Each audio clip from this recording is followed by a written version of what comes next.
আমিও কোনোদিন আমি জীয়াই থকালৈকে অন্তত জুবিন গাৰ্গৰ সত্তাটোক নিজৰ মাজত আমি যাতে আমি জাতি ভেদ বিচাৰ নকৰি আমি যাতে জীয়াই থাকিব নোৱাৰো নেকি? আমি জীয়াই থাকিব লাগিব।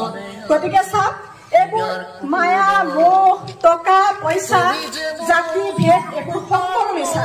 আমি কেৱল মানুহ আৰু মানুহ হৈ আমি জীয়াই থাকিব লাগিব আৰু মানুহ হৈ পৃথিৱীৰ পৰা যাব লাগিব। একো আনিব নোৱাৰো, আমি একোৱে নিব নোৱাৰো। আমি যাম, হয়তো আমাক জ্বলাই দিব, আমাক কবৰস্থ কৰিব, ইমানখিনি আমি একো নিব নোৱাৰো। গতিকে মই কেৱল চাংমাজি গাঁও পঞ্চায়তৰ ৰাইজক এইটোৱে প্ৰাৰ্থনা কৰিব বিচাৰো যে অন্তত জীৱিত কালত আমি কোনো ধৰ্মৰ বিভেদ নকৰো, কোনো ধনী দুখীয়া প্ৰভেদ নকৰো। যদি পাৰে আমি দুখীয়া সহায় কৰিবলৈ সকলোৱে চেষ্টা কৰিম। কোনোবা এজন আৰ্তনাদ হৈ আছে, তেখেতক আমি জীয়াই ৰাখিবলৈ চেষ্টা কৰিম আৰু বাধ্যমানে দুখীয়া সহায় কৰিবলৈ চেষ্টা কৰিম আৰু সকলোৱে কৰিব। মোৰ বিশ্বাস, মোৰ চাংমাজি গাঁও পঞ্চায়তৰ ওপৰত ৰাইজৰ ওপৰত বিশ্বাস। সকলোতে দেখিছো কিবা কিবি জাতি ভেদৰ বিচাৰ হয়।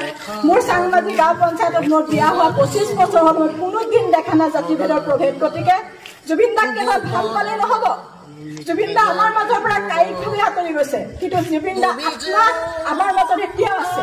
তেখেতৰ সকলো দেহাটোহে গুচি গৈছে, দেহাটোহে জ্বলাই দিয়া হ'ব, কিন্তু তেখেতৰ আত্মা কেতিয়াও মৃত্যু হ'ব নোৱাৰে। তেখেত হৈছে আজন্ম শিল্পী আৰু আজন্ম শিল্পী কেতিয়াও মৃত্যু হ'ব নোৱাৰে। তেওঁ মৃত্যু হোৱা নাই, গতিকে তেওঁ আমাৰ মাজতে আছে আৰু তেখেতৰ সত্তাক আমি জীয়াই ৰাখিব লাগিব। এইখিনিয়ে ক'ব লগা।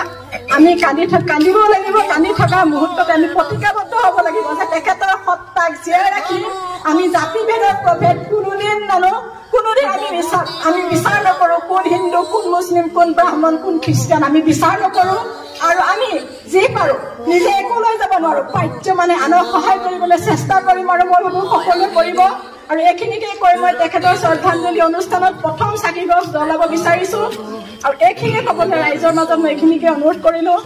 আৰু সকলোৱে তেখেতৰ নামত একো গছকৈ চাকি জ্বলাব। প্ৰথম চাকি গছ মই জ্বলাব আহিছো আৰু লগতে আমাৰ ইয়াৰ সকলোকে মায়াবিনী গানটো সকলোকে গাবৰ কাৰণে অনুৰোধ জনাইছো, যাতে মায়াবিনী গানটো আমাৰ তাত লাগি যায়।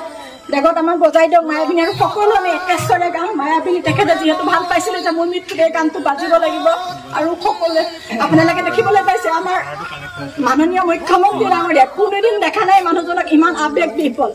তেখেতে এজন মুখ্যমন্ত্ৰী, কিন্তু তেখেতৰ ওচৰত আঁঠু লৈ পেলাই তেওঁ মায়াবিনী গীতটো গাইছে। গতিকে দেখিছে, মানুহৰ অভিমান কৰিব নালাগে। গতিকে মই ভাবো আমি সকলো একেশ্বৰে আমি মায়াবিনী গীতটো গাম। প্ৰথম চাকি গছ মই জ্বলাব ওলাইছো আৰু আপোনালোকে প্ৰত্যেকে একো গছকৈ চাকি জ্বলাব, এই আপোনালোকৰ ওচৰত অনুৰোধ।